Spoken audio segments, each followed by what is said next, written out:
57 miinus 19. Kui palju? Peast, kohe ja praegu. Tallinna Ülikooli matemaatikadidaktik Annika Volt. Mida see hetk meie kohta paljastab? Arvutaju on oskus mõista arvude vahelisi seoseid ja hinnata tulemusi. Hea arvutajuga inimene ei toetu ainuüksi reeglitele ja algoritmidele, vaid mõtleb paindlikult. Nii võib näiteks tehte 57 miinus 19 tulemuse saamiseks hoopiski esmalt lahutada arvu 20 ning seejärel üleliia maha võetud 1 tulemusele tagasi liita.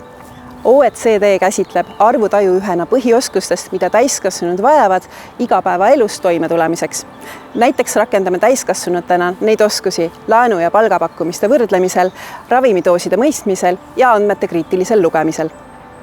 Seega tasub noortele meenutada, et matemaatilistes aruteludes osalemisega ei valmistuta pelgalt järgmiseks kontrolltööks, vaid hoopiski tulevikuks, kus arvude maailmas targalt ja teadlikult tegutseda. Head lustimist matemaatikaga!